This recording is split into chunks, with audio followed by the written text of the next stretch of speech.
Dr. Harpreet? Yeah. Yeah, you can start now. Welcome to the Rehabilitation Science Group YouTube channel. Today we have the pleasure of having Dr. Neeraj Kumar with us. Dr. Neeraj is a PhD scholar with more than 10 years of experience. He has been an officiating professor and head of the Department of Orthopedic Physical Therapy at the Dr. APJ Abdul Kalam Institute of Physiotherapy at the Pravara Institute of Medical Sciences, deemed to be university. Dr. Neeraj has received a lot of awards and appreciation over his long spanning career, and has been involved in a lot of scientific publications, and also has been into the authorship of 2 books. Dr. Neeraj has special interest in sports injury and rehabilitation, and also exercise physiology. Today, he will share with us a very interesting and important presentation on plyometrics, which is close to heart for a lot of sports physical therapists. We welcome you, Dr. Neeraj. Thank you, sir. Thank you so much. It's a pleasure to be in the part of this scientific and informative program of rehabilitation science. And yes, I saw from last 1 month, maybe more than 1 month, that your channel is doing this activity continuously on daily, and it's a very tiring work which you people are performing on daily basis. Daily at 8 p.m. you people are sitting together and giving this platform to some daily new speaker to just impart the knowledge of physical therapy related to other subjects also to the audience. It's a very good initiative, sir. I really appreciate this initiative. Thank you so much. Thank you. And today you give a platform and chance to me also. And thank you for this also, sir. Right. So, hello friends, the audience.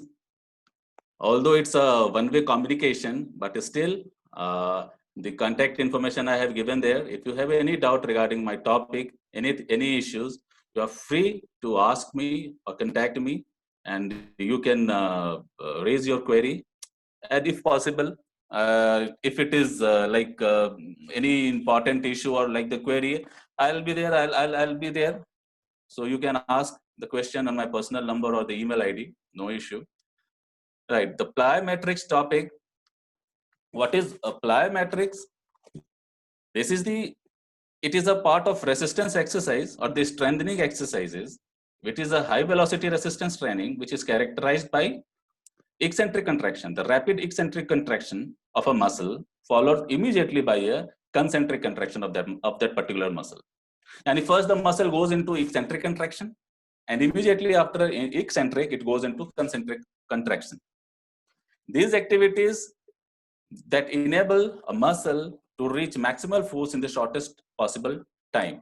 This is the main goal of this plyometric exercise, we can say. This plyometric is being derived from 2 Greek words, plyo and metrics. Plyo means more or to increase, and the metrics means to measure. Now we'll discuss the main purpose of plyometrics. What is the main purpose? The first is it improves the excitability of nervous system and thereby enhances the reactive ability of neuromuscular system. And second is it helps in increase the power of movement using the natural elastic components of muscle and tendon along with the stretch reflex. Now the word here is the stretch reflex. What is a stretch reflex? The stretch reflex is what? Once we are stretching a muscle, so initially what happens when we are stretching, then a contraction reflex occurs into that muscle, which tries to bring that muscle into that normal position, the optimal position against the stretching. This is called a stretch reflex. The goals of plyometrics. Plyometrics it decreases the amount of time required between the eccentric and concentric contraction. And this will be the goal of our plyometric exercises. The time between eccentric contraction and concentric contraction has to be minimum. That we'll have to achieve. This plyometrics was first originated found its origin in the European research literature, which was being highlighted by the Soviet sports scientist in 1964. And at that time, it was called as jump training. But the name plyometrics, the credit goes to Fred Wild in 1975. So the properties of plyometrics, the main property of plyometrics is this stretch shortening cycle. Means the rapid eccentric phase and the concentric phase. This cycle is the main property of plyometrics. This stimulates the proprioceptors and the excitability of the neuromuscular receptors. So there are 3 phases of plyometric exercises. The 3 phases of plyometric exercises comes under a stretch shortening cycle. Number 1 phase is eccentric, which is the eccentric contraction of a muscle. Number 3 is concentric contraction, yani after eccentric there is concentric, and between this eccentric and concentric there is amortization phase. This amortization phase is the pause between phase 1 and phase 3. So what happens in phase 1? In phase 1 there is a stretching of a muscle, the prime muscle, the agonist muscle, and concentric, and in phase 3 the shortening of that particular muscle. So these are the 3 phases: eccentric, amortization, and concentric phase. So our main aim in this plyometric is to reduce the amortization phase, the timing of amortization phase. This is the main goal. Now, the force production in plyometric, the greater the stretch, the greater the quantity of stored elastic energy. Suppose we are stretching a muscle. In that stretching, the elastic energy is being stored in that particular muscle. That is the potential energy, means the elastic energy is stored there. Now, when we release it, suddenly it contracting, which is converts into kinetic energy. This potential energy converted into kinetic energy. This conversion has to be very rapid. That is our ultimate goal. Now, before program development or the planning of the plyometric exercises for any individual, there are prerequisites. We'll have to take care of certain rules or certain things. Like, number 1, we should not give plyometric exercises at the initial phase of rehabilitation. Suppose if we are giving plyometric exercises as a part of rehabilitation, so we should not give it into the early phase. Yes, it is appropriate only in the later stage of rehabilitation when all the functional limitation has been recovered. Like if the muscle power is 5, the range of motion is full, then only we can go for plyometric exercises. Although it is not contraindicated. Like if we cannot say if the person is not having muscle power 5 or muscle or the range of motion, full range of motion, we cannot give plyometric exercise. It is not contraindicated. We can give, but it has some certain rule. But for the rehabilitation purpose, yes, at the later stage only. And before giving plyometric exercises, we should keep in mind that the patient would have a good base of muscle strength, endurance, and flexibility. And third, if we are giving plyometric exercises to any athletes, then it should be designed as per the specificity of the training. Like if a footballer, if you are giving a plyometric exercise as a soccer player, then we should concentrate on the lower limb exercises. Similarly, if we are giving plyometric exercises to basketball player, so we should concentrate on upper limb as well as lower limb plyometric exercises. Therefore, this training depends upon the respective sports. For lower extremity plyometrics, the lower extremity biomechanics should be sound to ensure a stable base of support and normal force transmission. Means the biomechanics of lower extremity should be very sound and very balanced in order to apply or give plyometric exercises. Although the biomechanical abnormalities are not contraindications for plyometrics, but it can contribute to a stress, failure, overuse, injuries. Next is the perform functional tests to screen for adequate strength base before beginning of plyometrics. Very important thing. When we are giving a plyometric exercise to any athlete or any person, so we should do a screening first. What could be comes under the screening? Number one, power squat. Perform 5 squats at 60% of the body weight in 5 seconds. Just keep the weight of the 60% of your body weight. Suppose a person is of having 50 kilogram total body weight. So he should take 30 kilogram of weight and then do the power squat 5 times in 5 seconds. Then stability testing. Then we'll have to first do this static stability. How to do the static stability? Single leg stance. Single leg stance, ask the person to stand on one leg, 30 seconds with eyes open and eyes closed. Then single leg squat, 1-4 squat means just initial squat has to perform 30 seconds with eyes open, eyes closed. Then again single leg, half squat for 30 seconds, again eyes open and eyes closed both. Then we'll do the dynamic movement testing. How to do dynamic movement testing? Vertical or single leg jumping for the distance. Ask the person to jump vertically or single leg ahead and just measure the distance. The normal distance is 130 centimeter for the male and 117 for the female. If a person is not able to achieve that range, will not be allowed to do plyometric exercises. Flexibility, general and specific flexibility is required. Suppose the specific flexibility means, suppose we are doing the plyometric exercises for lower limb, then the flexibility of lower limb muscles like the hamstring and other muscles is important. Now we'll design the program. How to design the plyometrics program? We'll have to consider the age of the patient or the subject, the body weight, the competitive level, surface, footwear, proper technique, progression, and goals when developing a program. The direction of body movement. Obviously, when we are doing horizontal body movement, it is less stressful as compared to the vertical movement. Dependent upon weight of the athlete and technical proficiency, like if the athlete's weight is more, then he will experience more hurdle.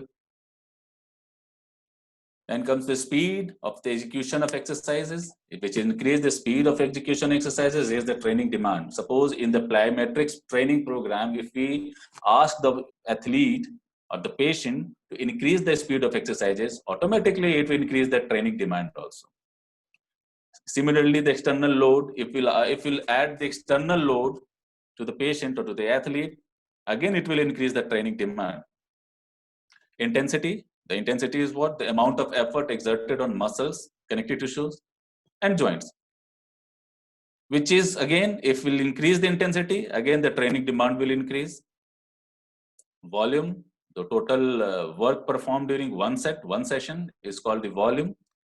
So the total number of, if we'll do the plyometrics for upper limb, then we'll see the total number of catches as the volume, or the total number of foot contacts for the lower limb plyometrics exercises. For the beginners, this contacts could not be more than 80 to 100. For intermediate exerciser, the intermediate athlete, it could be between 100 to 120 contacts only. And for the advanced athletes, it could be 120 to 140 contacts. The frequency, it is very important. When we are giving plyometric exercises to any athlete, then we should keep in mind that the 48 to 72 hours of rest is very necessary for full recovery. Otherwise, the patient, the athlete will have injury, may get injury. So there should be a rest of 48 to 72 hours between two plyometric sessions. So in a week, an athlete should perform 2 to 4 plyometric session only. Training age, in younger population, like below the 18 years of age, this plyometric training should be done under proper supervision. And yes, the plyometric training should be kept very minimum for younger population. Recovery, yes, the recovery rate, if we'll give the proper rest, then the recovery time automatically will be increased. But the recovery time in between the session is also important. So the recovery, like the plyometrics, if we are doing power training, then recovery time required, more recovery times will require. But for the endurance training, it could be less. Like work rest ratio in power training could be 1:3. 1 time exercises, then 3 times rest. But in endurance, it could be 1:1 or 1:2 only. So in endurance training, a less recovery time can apply, but for the power training, more recovery time is required. Now we'll see the precautions and the contraindications. What are the precautions? Yes, the time. We'll have to keep in mind how much time we are giving the plyometric exercises. And yes, we'll have to prevent DOMS also.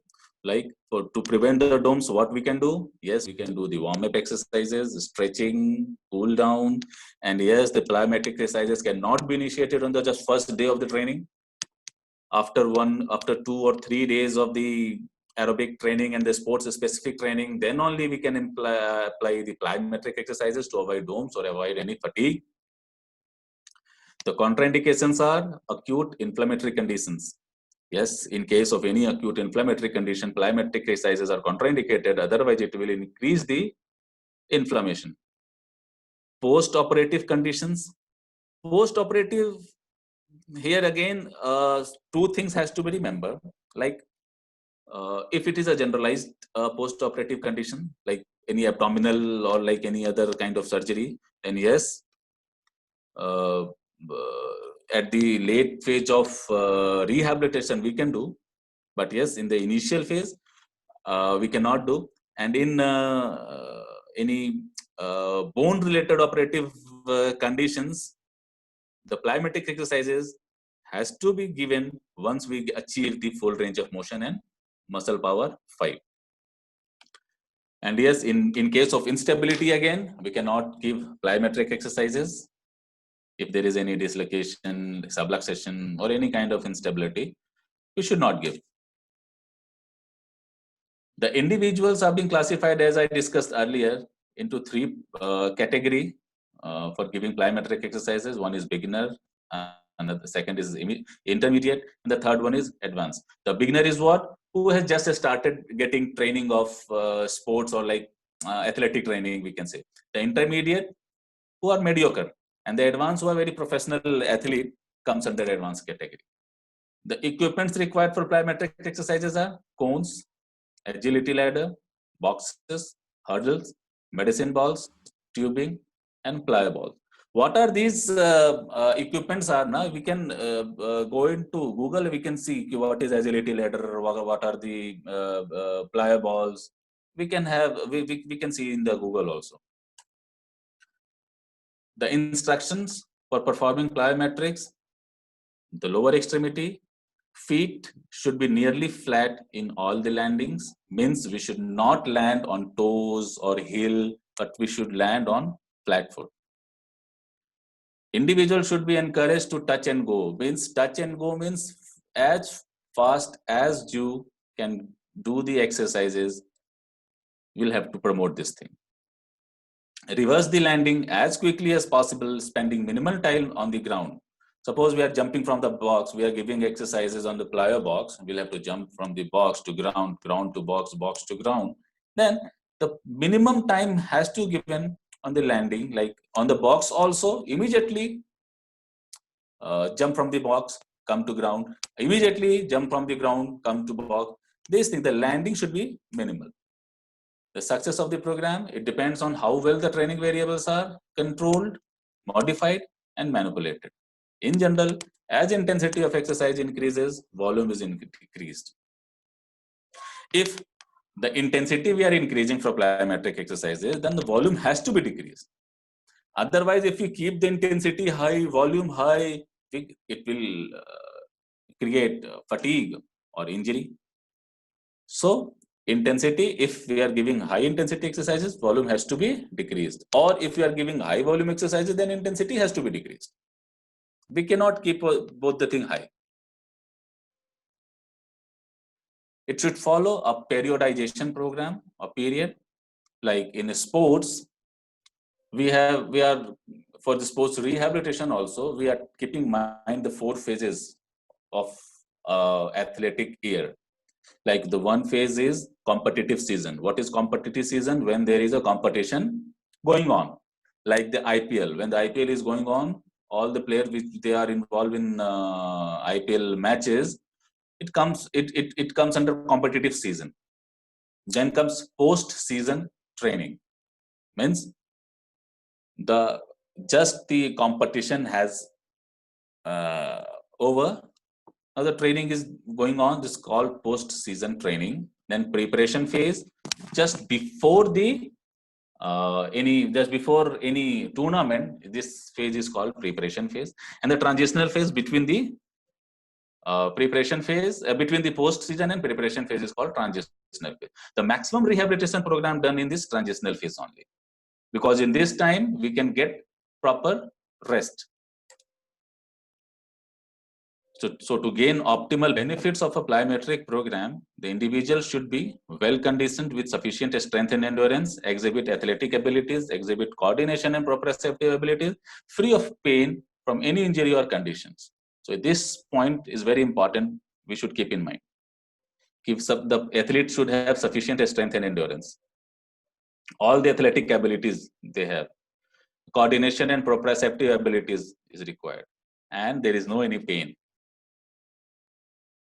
And yes, the plyometrics cannot be designed to be an exclusive training program, because for athletic performance, we need some more other training program also. So we cannot rely only on plyometric exercises. But yes, now many of the sports requires this plyometric exercise. It's a very essential component of training in many of these sports.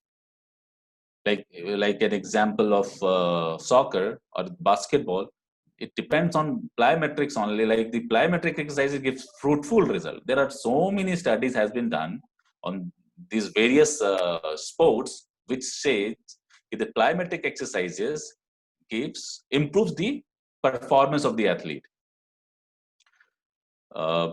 Since it's a strength training program, so those sports which requires a strengthening will get benefited by this plyometric exercises. Now there are several upper extremity plyometric exercises and lower extremity plyometric exercises. We cannot deal one by one to all these drills, because it's go beyond the scope of this topic, because it will take more and more time. Therefore, we cannot cover these things. The upper extremity, this was the warm-up drills, throwing movements, trunk drills, partner drills, wall drills. There are many plyometric drills for upper extremity. Similarly, there are many plyometric drills for lower extremity also. We can get the link on YouTube for so many plyometric drills, which can be helpful for us. Similarly, there is a drill which I have the link which I get from the YouTube, which I would like to share with you all. This is the lower limb plyometric drill. We can get these drills from the YouTube also.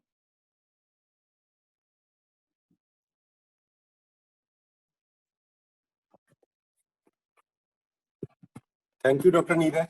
Thank you Thank for you, a wonderful explanation.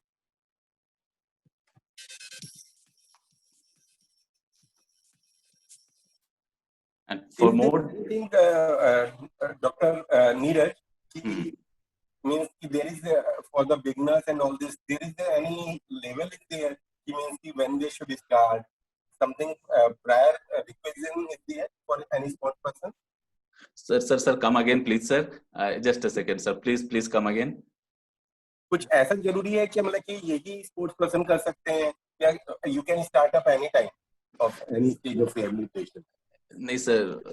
If we are giving this plyometric exercise for rehabilitation purpose, then yes, the later stage of the end stage of rehabilitation only we can give this plyometric exercises.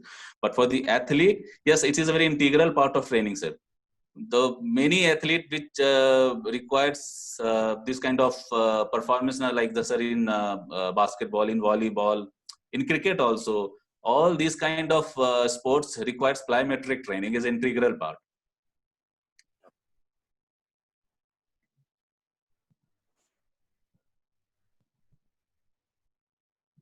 Thank you, Dr. Neeraj, for a wonderful presentation. Thank you so much, sir. Thank you so much. Thank you, Dr. Neeraj. Thank you. Thank you, Neeraj.